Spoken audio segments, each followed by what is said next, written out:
Hola, bienvenidos y bienvenidas a Prociencia Podcast, el espacio donde conoceremos los proyectos científicos que están transformando el Perú.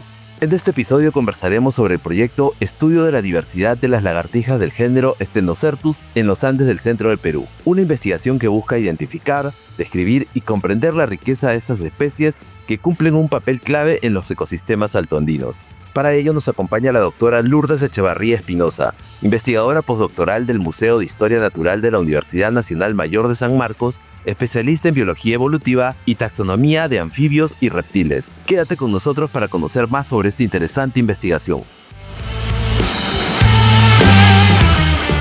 Lourdes, bienvenida a Prociencia Podcast. Muchas gracias y buenas tardes, Ismael. Lourdes, para comenzar me gustaría saber qué te motivó a estudiar las lagartijas del género Stenocertus y por qué es importante conocer su diversidad en los Andes del centro del Perú. Bueno, yo en particular he estudiado lagartijas de este género a nivel taxonómico ya desde hace varios años, ¿no? De hecho, fue uno de los primeros grupos en el gran grupo de anfibios y reptiles o de la herpetofauna que llamó mi atención y con el que tuve la oportunidad de trabajar. Es un grupo particularmente que destaca, por un lado, por ser ampliamente diverso, sobre todo en la zona andina, ¿no? En el Perú, de hecho, se encuentra concentrada mucho más del 50% de las especies actualmente conocidas, ¿no? Muchas de ellas son, de hecho, endémicas, ¿no? De zonas muy, por lo general, muy limitadas en geografía en nuestros Andes, ¿no? Y si bien a nivel taxonómico en los últimos 10 o 15 años quizás ha habido un gran avance en la descripción de especies nuevas de Stenocercus, también la naturaleza de esos descubrimientos nos ha hecho dar cuenta, ¿no?, a las personas que estamos involucradas en el estudio, que hay mucho aún por descubrir, ¿no? Muchas veces estas descripciones de especies nuevas se dan en el ámbito de exploración de áreas poco estudiadas, particularmente para este tipo de organismos. A veces también se da el caso de que al revisar con más detenimiento material que ya se encuentra en los museos, se encuentra que existen, ¿no?, poblaciones que constituyen especies por describir.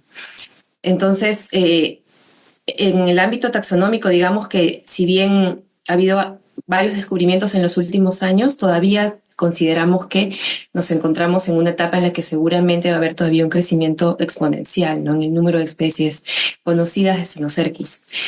Eso por un lado. Por otro lado, es importante que a nivel de la historia natural de estos organismos no se tienen datos muy detallados, ¿no? Hay una monografía bastante amplia del género del año 2007, del doctor Omar Torres Carvajal, imagínate, ¿no?, del 2007, ya más de 10 años, donde se dan la mayoría de datos que se tuviera de historia natural para las especies que en ese entonces se conocían, ¿no?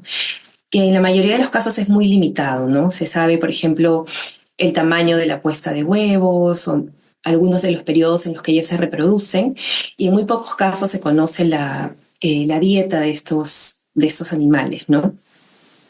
Particularmente, por ejemplo, yo participé cuando estaba en mis últimos años en la universidad en un estudio donde trabajamos con una especie que se encuentra en Lima, de hecho es endémica del Valle del Río Rímac, que es Stenocercus modestus, una especie que incluso está en áreas urbanas, ¿no? Y de la que no se conocía, por ejemplo, ¿no?, la dieta. Y con un grupo de estudiantes y colegas también ya formados, trabajamos, ¿no?, en la dieta de esta especie, ¿no? Y es uno de los pocos trabajos que hay publicados para especies peruanas sobre dieta de Stenocercus, ¿no? Entonces, yo creo que también en eso radica su importancia, ¿no? En el poco estudio que hay. Y ahí se une un punto importante que he mencionado, ¿no?, que muchas de estas especies persisten en áreas urbanas o muy afectadas. Entonces son especies que evidentemente tienen o parecen mostrar, ¿no?, un amplio rango y cierta tolerancia, ¿no? Y creo que eso también es importante que sea estudiado, ¿no? Porque pueden ser especies indicadoras, ¿no? En diferentes ámbitos. Y sí, yo considero que esos serían los puntos más importantes, ¿no? La escasez de los estudios que hay sobre ellas, que contrasta con la gran diversidad que se conoce hasta el momento que se tiene para estas especies en el Perú y particularmente en los Andes. Lourdes, si bien el proyecto busca realizar un estudio de la taxonomía de estas especies, ¿nos puedes comentar más o menos de lo que has observado? ¿Cuál es el rol que cumplen estas lagartijas en los ecosistemas altoandinos? Bueno, el trabajo que nosotros realizamos con el proyecto del postdoctorado se centró básicamente en responder un problema de taxonomía. Entonces, no se abordó el tema ecológico o del rol ecológico. Lo que sí pudimos ver es que, a ver, lo que tratábamos de responder era la siguiente pregunta, ¿no? Teníamos una especie en particular que se llama Stenocercus chrysopius y que tiene una distribución amplia, o tenía, digamos, en los Andes del centro de Perú, particularmente en Ancash y Huánuco. Pero a través de muchos años se dudaba si efectivamente todas las poblaciones que se conocían eran una sola especie o más de una. Entonces nosotros abordamos ese problema. Ahora, a nivel ecológico, una vez que hemos realizado los estudios, lo que pudimos ver es que efectivamente hay más de una especie bajo un solo nombre. Entonces, al menos de lo que nosotros pudimos muestrear en la amplitud del rango de esta especie, descubrimos que había al menos otras 3 especies por describir, ¿no? Entonces, pensando, ¿no?, en esas otras 3 especies más Chrysopius, lo que observamos en campo es que tanto los, digamos, verdaderos Chrysopius ocupan un amplio rango de hábitats y microhábitats, incluso a nivel altitudinal, a pesar de que ahora su distribución estaría restringida exclusivamente al valle, perdón, del río Santa, ¿no? Entonces, a lo largo de ese valle encuentras estos ejemplares entre cerca de los 3.000 metros hasta los 4.000 metros de altitud, ¿no? Entonces, están en zonas como Caraz, donde la altitud es un poquito más baja, el clima es un poco más, menos hostil, digamos, y la vegetación también es distinta, ¿no? De hecho, se siente un poco más seco el ambiente.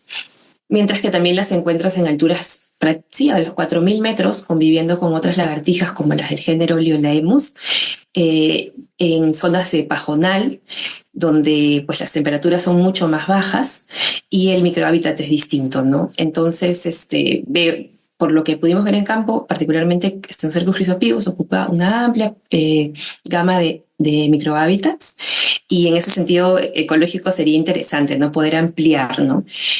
Yo me lanzo a decir que probablemente sean también de una dieta generalista, como se conoce para otros pocos Stenocercus, pero sería interesante poder revisar, ¿no?, esas diferencias.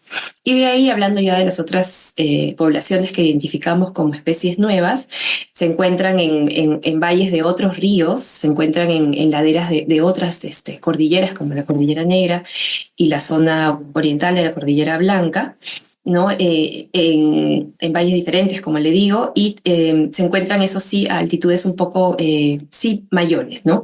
Ya no están en zonas tan secas o bajas como, por ejemplo, el valle en Caraz, ¿no? El valle del río Santa en Caraz. Entonces, es probable, sí, que haya algo interesante ahí, quizás también a nivel de las temporadas reproductivas, ¿no?, de las diferentes, de estas poblaciones que hemos identificado como especies nuevas por describir. Pero como le digo, el resultado, el abordaje principal de nosotros ha sido un abordaje taxonómico, ¿no? Porque definitivamente, si no se parte desde esa base, hacer otros trabajos no es inútil ni necesario, pero es, por ejemplo, si se hubiera hecho un estudio de la ecología de Stenocercus chrysopius hace, no sé, 2 años, considerando que toda la gama de distribución de Chrysopius amplia es una sola especie, quizás se hubiera tomado datos solo de unas pocas poblaciones y se hubiera extrapolado al resto, ¿no? Y probablemente no funcionaría porque ni siquiera son las mismas especies, ¿no? Entonces, el punto de partida de resolver, perdón, la taxonomía es muy importante para poder estudiar las poblaciones, y en este caso las diferentes especies según correspondan, ¿no? Y no asignar características que no corresponden a unas y otras, ¿no? Entiendo, es importante realizar estos estudios para tener primero conocimiento de las especies. Por otro lado, te hacía la pregunta anterior porque, como mencionaste, estas especies habitan lugares con poblaciones humanas y muchas veces pueden ver esta especie como una plaga y eliminarlas. En tu experiencia, ¿cómo ha sido esta convivencia? Sí, yo creo, es interesante lo que comentas, Ismael, porque al menos desde mi experiencia en este trabajo en particular en campo con estas poblaciones de Stenocercus chrysopius en general, digamos, yo no percibí que las personas que pudimos, ¿no? Con las que pudimos conversar durante el trabajo de campo, tuvieran una percepción negativa. Tampoco diría que positiva. Quizás no les dan mayor importancia, pero no me pareció percibir, y quizás hasta sería interesante poder saber, así como muchas veces se trabaja sobre la percepción de los pobladores locales sobre, por ejemplo, felinos, ¿no? Que hay muchas veces conflicto. Quizás hasta sería interesante saber cuál es su posición frente a animales como las lagartijas, ¿no? Me parece que su posición era más de indiferencia. Estaban, obviamente sí, las conocen perfectamente, saben todos los colores que pueden tener, dónde están, a qué hora salen, a qué hora desaparecen, todo. Entonces, si bien no me pareció la relación positiva ni negativa, me parece que seguramente hay mucha información valiosa en las personas que están en esos centros poblados, comunidades campesinas, mucha información valiosa acerca de la relación que ellos tienen prácticamente en el día a día, perdón, con animales como estos, ¿no? Y seguramente hasta ellos saben perfectamente o un poco de seguramente qué comen, porque por experiencia, ¿no? Cuando trabajamos con los estenocercos modestos, a veces estábamos por ahí buscándolos, ¿no? Anotando, y a veces uno que otro compañero vio, yo vi que directamente se comió una abeja, ¿no? Lo vi saltar entonces seguramente estas personas que están todos los días con ellas saben, ¿no? Inclusive deben saber quién se las come a ellas. Entonces hay mucha información ahí interesante, ¿no? Que seguramente se puede trabajar ya desde otros niveles, ¿no? Biólogos como antropólogos. Sí, debe ser muy interesante. Lourdes, ¿cómo se llevó a cabo el trabajo de campo para identificar y estudiar la diversidad de estas especies en los Andes? Cuéntanos un poco sobre la experiencia del trabajo de campo. Sí, el trabajo de campo consistió en la visita de algunas de las localidades seleccionadas como te digo, esta lagartija tal cual se conocía, ¿no? Se sabía que estaba a ambos lados de la Cordillera Negra, en Ancash, de igual manera a ambos lados de la Cordillera Blanca, y algunas poblaciones o reportes en el departamento de Huánuco, muy cerca de la frontera con Ancash.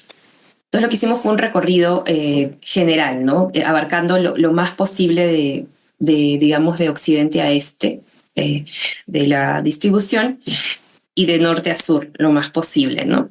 Permanecimos lo que hacíamos era quedarnos en las ciudades cercanas, por ejemplo, en el Cascaraz o en Huaraz mismo. ¿Qué más? Sí, un centro de operaciones muy importante fue Huaraz. Entonces no estuvimos asentados ni en campamentos cercanos a los sitios de colecta, y lo que hacíamos era visitar zonas aledañas, ¿no? Como te digo, por suerte, digamos, estos animales son relativamente tolerantes a impactos. Tiene que haber vegetación, el suelo no debe estar muy compactado. Entonces, desplazándonos por caminos, ellas salían a tomar el sol por la vegetación, por las piedras, en algunos casos si había algún material acumulado también. Entonces lo que hacíamos era salir de nuestro centro de operaciones, por ejemplo, Huaraz, e ir a las localidades que estuvieran cerca, ¿no? Para eso contamos con una camioneta, ¿no? Como parte del presupuesto del proyecto, y eso fue fundamental para poder acceder a donde necesitábamos. Y íbamos buscando las lagartijas, ¿no? En varios casos sí, nos encontrábamos con algunas personas, pastores, ¿no? Personas que vivían cerca de ahí, y ahí era que conversábamos lo que te comentaba, ¿no? Y sí, no siempre también está la pregunta de qué están haciendo por aquí, ¿no? Y se explica todo el trabajo. ¿Qué más? Sí, el trabajo de campo fue de cerca de 20 días, ¿no? Porque contando traslados y todo, y procuramos, y felizmente resultó, ¿no? Porque justo esto fue en el año 2024. Y ese año la temporada de lluvias se extendió un poco más de lo normal, que es una cosa que suele pasar, y terminamos viajando en el mes de junio, ¿no? Cuando la idea, o estábamos como sondeando las posibilidades desde abril, ¿no? Y tuvimos que ir posponiendo. Entonces, cuando ya por fin pudimos viajar, contamos con un buen tiempo, prácticamente salió sol todos los días, no tuvimos mayor problema con eso, entonces tuvimos mucha suerte también de poder encontrar los animales bien activos, ¿no? Lourdes, ¿Qué herramientas o métodos genéticos, morfológicos o moleculares emplearon para diferenciar y clasificar las especies del género Stenocertus? A nivel molecular, finalmente utilizamos secuenciamiento del genoma completo de la mitocondria de las muestras que trabajamos. De hecho, eso es algo interesante porque en un primer momento, cuando planteamos el proyecto y ganamos el concurso, estábamos planteando trabajar con secuenciamiento tradicional y trabajar secuenciando unos pequeños fragmentos de los genes que se conocen para este grupo. Sin embargo, a medida que empezamos ya a implementar el proyecto, conversando con otros colegas, particularmente con una colega del Museo de Historia Natural, la doctora Arakaki, Mónica Arakaki, ella fue un personaje clave, ¿no? Colega ahí del museo, diciéndonos que sería muy interesante, inclusive más eficiente, trabajar con todo el genoma de la mitocondria, ¿no? Eh, y ella fue la que nos animó a César Aguilar, el responsable técnico del proyecto, y a mí. Entonces, estudiamos un poco lo que se conocía, cómo se trabajaba, qué empresas lo implementaban, y eso fue lo que terminamos trabajando. Y resultó, creo yo, bastante útil tanto para nuestro proyecto como seguramente lo será para otros investigadores tanto del Departamento de Herpetología del museo como de otros departamentos del museo o otras instituciones peruanas, ¿no? Porque pudimos trabajar muy bien. La calidad de las secuencias que se generaron fue muy buena. Aprendimos mucho del proceso también, que es conocimiento que estamos más que contentos de poder transmitir a nuestros colegas, ¿no? Las dudas que pudieran tener.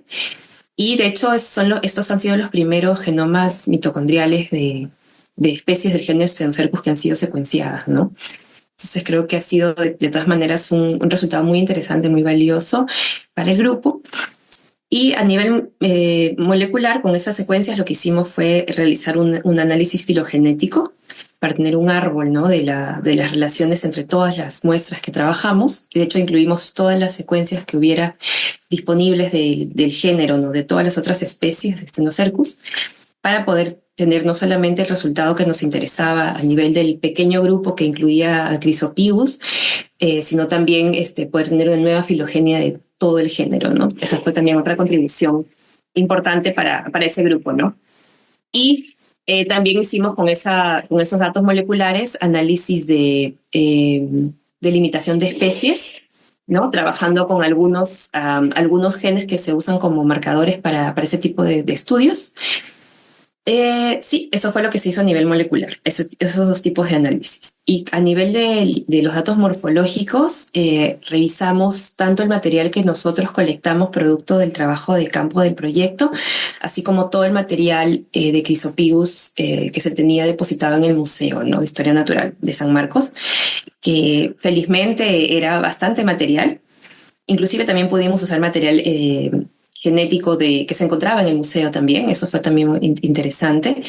Y reunimos datos tanto de conteos de escamas que se usan de forma estándar para el grupo, medidas también, y también gracias a haber podido ir al campo y tomado fotografías de las lagartijas en vida, pudimos también tomar datos detallados, ¿no? de la coloración de ciertas zonas de las diferentes poblaciones. Y también con las muestras pudimos, otro dato cualitativo que se toma y que es muy importante en este grupo es, por ejemplo, ellos en el cuerpo tienen pliegues, ¿no? Y pudimos efectivamente tomar datos de qué tipo de pliegues tenían, la profundidad de los pliegues y también qué tipo de escamas, ¿no? El relieve de las escamas que componían esas regiones, ¿no?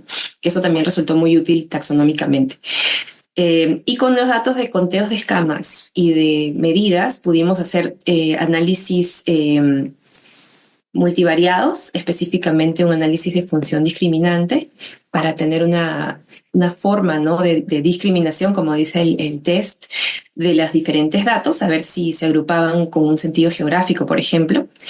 Y también realizamos otro tipo de análisis que es de modelos mixtos, que ese es un análisis estadístico de otro tipo, ¿no? Si no recuerdo mal en este momento, de naturaleza bayesiana. Y con ese análisis pudimos también realizar otro tipo de clasificación, ¿no? En base a otros criterios de estos datos, ¿no? De conteos de escamas y también de las medidas. Y lo que encontramos en ambos casos era que los más informativos eran los conteos de escamas, ¿no? Existían poblaciones que tenían conteos mucho más altos que no se traslapaban con las de otras.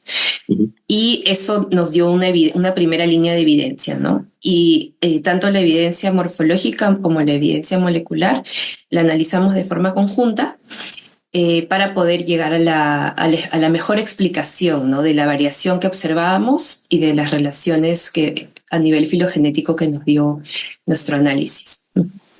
Lourdes, ¿qué resultados académicos se han desprendido de este proyecto? Y también consultarte si esta información recolectada va a formar parte de alguna biblioteca o repositorio.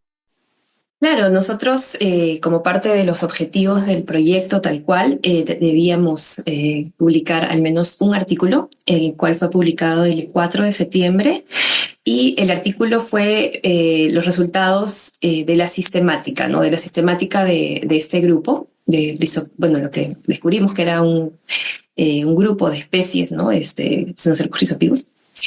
Y esto fue publicado en la revista Zoosystematics and Evolution en el formato digital, ¿no? Y se va a encontrar, esta revista está indexada en Web of Science y también en Scopus, entonces están en esos repositorios. Y por supuesto, estamos trabajando también en la descripción de esos clados o grupos que identificamos como especies sin describir. Estamos en eso. Entonces se vendría próximamente también la publicación de las especies nuevas que pudimos descubrir. Y de hecho, en el trabajo que ya hemos publicado, como usted sabe y seguramente el público que escucha el podcast sabrá, la ciencia nunca, digamos, abordas un problema y surgen muchos más. Entonces, o abordas un problema y por más que quieres abarcar todo lo que puedas en el muestreo, muchas zonas se quedan, ¿no? Por diferentes motivos sin muestrear, que fue nuestro caso, ¿no? No tenemos material genético ni pudimos colectar muestras de Chrysopithecus de la zona de Huánuco, ¿no? Que es una zona que ha quedado como todavía un vacío de información, y también una región al sur de Ancash, que hay una población reportada para Chiquián. Ahí tampoco pudimos colectar.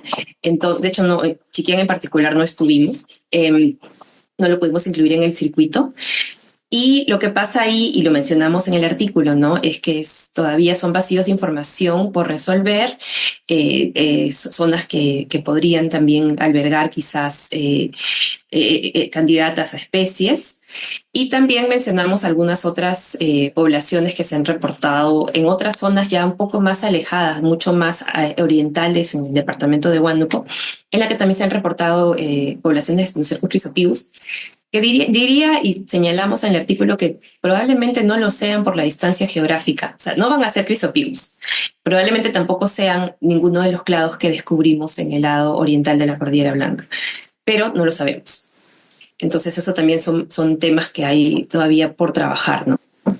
Y ahora, como le comento, estamos trabajando en aquello que dio por resultado nuestro primer artículo, ¿no? Que es poder describir las especies nuevas. Lourdes, sabemos que este tipo de proyectos involucra a estudiantes y jóvenes investigadores. ¿Cómo fue la experiencia de trabajar con tesistas y qué aprendizajes surgieron de este proceso? Bueno, en el caso de este proyecto, se dio en el ámbito del premio que es para incorporar investigadores postdoctorales a instituciones peruanas. Entonces, particularmente no se contempló y no incluyó a un tesista como participante, ¿no? Los únicos miembros del proyecto fuimos el doctor César Aguilar como responsable técnico y yo. Pero sí, obviamente ha habido, a nivel del departamento de herpetología, ¿no? Todos conocían en qué se estaba trabajando. De hecho, hay colegas del departamento que en algún momento también estuvieron interesados en el tema y conocían a la especie, ¿no? Entonces ellos pudieron, y están en los agradecimientos, de hecho pudieron colaborar con lugares donde los habían encontrado, inclusive comentar, porque la dificultad en algunos lugares para atraparlos, ¿no? No solamente porque la naturaleza de la lagartija, sino también por la vegetación del lugar, que muchas veces era un poco complicado, ¿no? Muchas espinas, mucha densidad. Entonces, Eso por un lado. Por otro lado, actualmente en el museo, en el departamento de herpetología, hay estudiantes de doctorado, sí, de otros programas, ¿no? Que no estuvieron ligados al proyecto, pero los cuales se mostraron muy interesados en la técnica de análisis molecular que nosotros utilizamos, ¿no? Y a los cuales les hemos dado la información y espero lo puedan aplicar si les resulta útil. Y eso creo que es una de los desprendimientos más bacanes del proyecto para mí, ¿no? Que haya realmente llamado la atención el poder utilizar esa técnica, ¿no? Y poderlo transmitir a mis colegas. Lourdes, a título personal, ¿qué tan importante consideras que es el apoyo del Estado a través de fondos como Prociencia para que se pueda desarrollar la investigación científica de calidad en el Perú? Definitivamente es importante y este proyecto me ha permitido ver más allá incluso de lo que yo me hubiera imaginado, ¿no? Porque en un primer nivel está evidentemente el beneficio para los investigadores, ¿no? Tanto la oportunidad de poder, en este caso, por ejemplo, pertenecer a una institución, generar esos nexos no laborales, profesionales, también el poder contar con un proyecto de investigación remunerado, ¿por qué no decirlo, no? Es conocido que muchas veces al ganar un fondo de investigación, no necesariamente nacional, quizás de otras fuentes de financiamiento, no se contempla directamente ese tipo de ítem. Eso me pareció fundamental porque ya estás apoyando a un profesional formado, ¿no? Que va a llevar a cabo un trabajo de investigación. Está muy correcto, está muy bien. Por otro lado, uno de los impactos más interesantes para mí fue cuando realizamos el taller de difusión de los resultados. Eh, yo no podía predecir qué tipo de convocatoria habría, ¿no? Me imagino estudiantes, ¿no? Colegas relacionados al área, ¿no? De herpetología, pero hubo convocatoria a nivel de entidades también, tanto públicas como privadas, eh, consultoras ambientales, esto en el sentido de que como le decía, ¿no? Las especies del género Stenocercus son muy diversas y como están en diferentes tipos de hábitats, tanto conservados como no tan conservados, es muy común que estén en las listas, ¿no? de algunos proyectos de extractivos, ¿no? Entonces, y muchas veces su estatus de conservación hace que sean un eje central en los planes de manejo de diversidad. Entonces hubo ahí un interés, ¿no? Por parte de consultoras ambientales, por ejemplo, ¿no? Y a nivel estatal hubo un interés también de entidades, ¿no? Como CERNAMP, ¿no? Que estuvieron presentes en el taller de difusión y eso para mí fue bastante interesante y me da mucho gusto ver que este tipo de proyectos y sus canales de difusión generan esa unión, ¿no? Entre diferentes entes estatales de investigación y también entre el Estado y el sector privado, ¿no? A nivel de proyectos no extractivos que son tan importantes para nuestro país, ¿no? Y que me parece bien interesante y muy importante que se generen esos espacios, ¿no? Donde puede haber un intercambio y sobre todo que existe el interés. Lourdes, el proyecto ya está por cerrar. ¿Cuáles serían los siguientes pasos para ustedes? Tal vez buscan ampliar la información en lugares nuevos. Cuéntanos un poco sobre eso. Realmente de momento no. De momento estamos centrados en realizar la descripción de las especies nuevas que te comentaba, porque particularmente darle seguimiento a este proyecto, yo creo que así, que el objetivo principal fuera ese, me parece que sería sería muy limitado, ¿no? Quizás si existiera, ¿no? Tendríamos o podríamos estudiar la posibilidad de una subvención diferente, quizás un poco más amplia en términos tanto de tiempo como de financiación. Se podría de repente abordar varios problemas taxonómicos, ¿no? A la vez que existen, de hecho, en este grupo, ¿no? Esa podría ser un frente de trabajo, ¿no? Porque, por ejemplo, ¿no? Solamente si pienso en el departamento de Ancash, antes de este trabajo se conocían 3 especies, ¿no? Stenocercus chrysopivus, Stenocercus amydrorhynchus y Stenocercus johaber fellneri. 3 especies nada más y Chrysopivus era la que lo que encontrabas por ahí en Ancash que estuviera en altitud y Chrysopithecus. Entonces ya con ese trabajo hemos visto que son al menos 6 especies, ¿no? Que existen en el departamento de Ancash de este grupo. Entonces, si pienso solamente en el departamento de Ancash, que ni siquiera es el departamento más grande del Perú, entonces seguramente hay mucho más por descubrir, como decía al inicio, y sería interesante poder abordar proyectos de forma un poco más amplia, ¿no?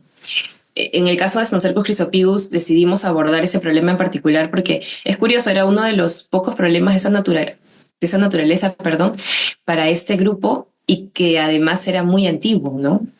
Decenas de años que se estaba ahí la pregunta y no se abordaba, ¿no? Sí. Lourdes, en tu experiencia, ¿nos puedes comentar cómo está el estudio de la herpetología a nivel país?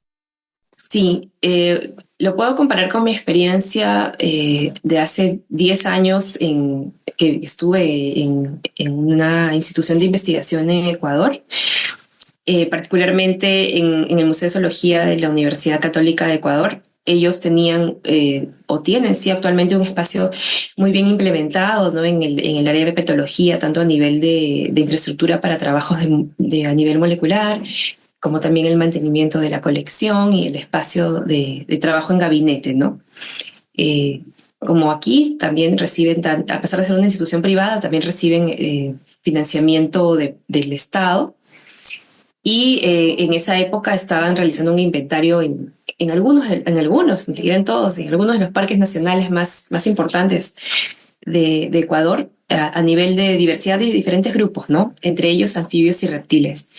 Y ese proyecto de gran envergadura, yo recuerdo en los meses que estuve presente, yo no participé en el proyecto, pero pude ver, ¿no? Los productos que llegaban. Descubrimientos uno tras otro, ¿no? Mucho trabajo que se acumulaba. Yo pude participar en la revisión de algunos, bueno, de especímenes y algunos trabajos que se sacaron adelante, no estuve en el campo. Y además ellos tienen ya desde hace varios años una página web que se llama BioWeb, donde se encuentran fichas, ¿no? Por especie, mapas, fotos, tanto de los especímenes que están ya en el museo como en vida, información muy importante y que sirve de referencia, ¿no? Y tienen esa posibilidad, ¿no? Que yo creo que es seguramente el sueño de muchos investigadores, ¿no? En nuestro país también, ¿no? Poder contar con una plataforma digital que es muy importante en estos tiempos para poder salvaguardar y registrar ahí toda la información posible, ¿no? Y imagínate, nuestro país es mucho más grande, mucho más diverso.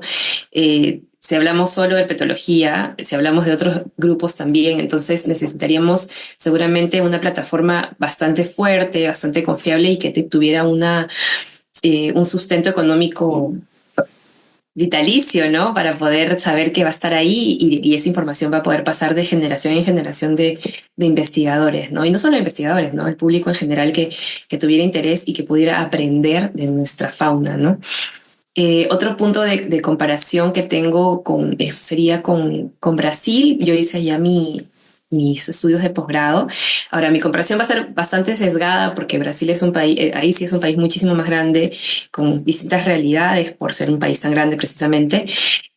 Pero en ese sentido yo creo que el contraste iría más porque mi percepción es que en Brasil, y más allá del tamaño de la población, hay bastante competitividad a nivel de los programas de posgrado. Entonces hay muchos programas de posgrado.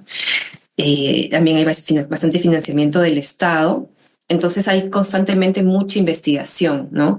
El hecho de que el Estado, como aquí, ¿no? Provea becas de doctorado, de maestría, genera que haya, pues, imagínate, por laboratorio, si pienso solo en herpetología, al menos, diría yo, al menos 2 estudiantes de posgrado llevando adelante estudios, ¿no? De diferente nivel y naturaleza a nivel de la herpetología, ¿no?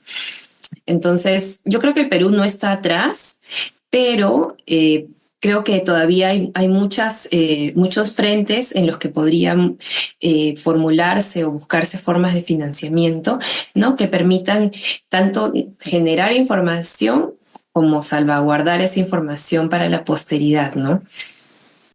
Lourdes, finalmente quisieras dar algún mensaje a la comunidad científica. Sí, bueno, quizás sí puedo dar un mensaje de alentar como siempre, ¿no? A los colegas a estar atentos a las convocatorias que tienen los diferentes organismos del Estado, como Concitec o Prociencia, ¿no? Ofreciendo financiamiento. Quizás inclusive me siento un poco corta de hacerlo porque sería también un consejo para mí misma, ¿no?